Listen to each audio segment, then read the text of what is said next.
Hi, I'm Alex from IGN, and we're going to take the very first look at The Escapists, The Walking Dead, and I'm joined by Grant, the lead designer, and Adam, the producer. Now, Grant, we're going to go straight into the game, and the very first mission is... The first mission is the location of the Harrison Memorial Hospital. Now, this is very much a tutorial level. So you obviously play Rick Grimes, the badass cop, who finds himself screwed up at the beginning of the comic, and assumingly at the beginning of this game. Yeah, he's in a bit of a mess, to say the least. He's got no idea of what's gone on, and he's woke up in his little smock. And no one wants to face the undead in one of those hospital gowns with their backside hanging out. How embarrassing. So I think one of the things to kind of point out right at the very beginning is say, yes, it is a Walking Dead game, but it's still first and foremost an Escapist game. That's correct, yes. What Team 17 have been developing here is essentially a hybrid. All the Escapists sort of core functionality in there, all the crafting, all the exploration, that's kind of all there. We've still got that winning formula. Yeah. So you mentioned crafting, and here we see an example of that. He's taken a pillowcase and a bar of soap. Now, what would you do with a pillowcase and a bar of soap? I'd seamlessly craft them together. That's a brilliant idea. Yeah.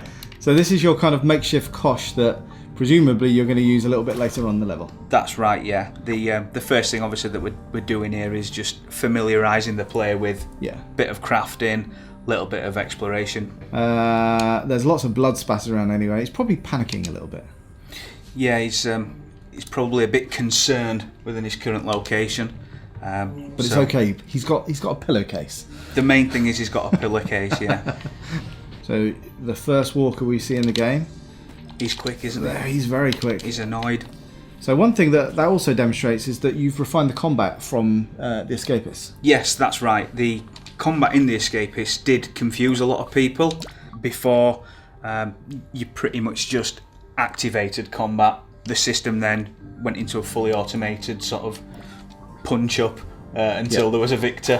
Whereas now, you're fully in control of that and the attacks that you can do. So as a quick example, you just saw there that Adam had quite a fast attack rate, but if you were to use an item such as a big cumbersome sort of hammer, it would deliver more damage, but on the downside of that, of course, you wouldn't be able to repeat attack as quick. Yeah, gotcha. So another feature that anyone who's played the original game will be familiar with is, as you mentioned earlier, different ways of navigating the levels, going up into vents, digging holes into the ground. That's right, yeah. Again, just something to encourage the player and remind them, give them hints really of there's more than one way to skin a cat, you know? It's not just going through the main doors, all guns blazing. That would be a bad idea. Yeah. Go and have a look again. What's in that room there? Oh, look, I can see that there's a vent system. Need something? I'll go through there. I can sort of get around much more discreetly. Yeah. And you might even find some, nice little collectibles in there. So this looks like the first big challenge. A room full of a lot of zombies. It's Open quite the a lot, door, shall we? So you're not going to take these guys on with a pillow and some soap. So the sensible thing is to run. Yeah. And not get caught in that corner. So he escaped there, and then also we're seeing for the first time ranged weapons, pistols. That's right, yeah. So Rick's got himself a pistol that he's found next to that corpse. There's an undead walker out here that I think Adam is going to demo taking out. So it's also aim, very simple.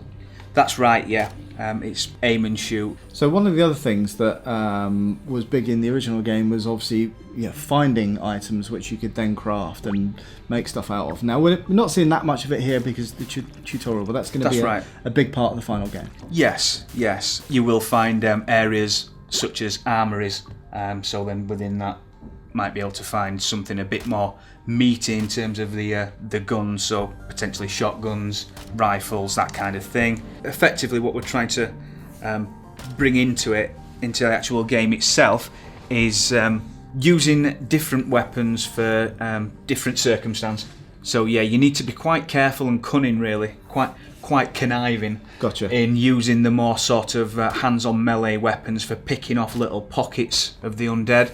But yes, in some circumstances, you will have to resort to gunfight. So obviously, one of the big things of the Escapists was not only this kind of stuff, but also the daily tasks and doing jobs, just survival. Within each of the further levels that we have in the game, you will be with a band of survivors. These will be characters from within the comics. Yep. And each of their sort of personas will be kind of reliant really on how well you react around those and help them with their daily tasks. You need to sort of make sure that this is sorted over here. If you're going for an exploration, keep an eye on the clock, make sure you can get back to do your head counts and keep the morale up within the group and things like that. So drawing on a lot of the stuff that people who love the comics are going to love in this game. So that is your very first look at the Escapists Walking Dead. We're going to see more of this at Comic-Con in the next couple of weeks. And for everything the Escapists Walking Dead, keep it locked right here on IGN.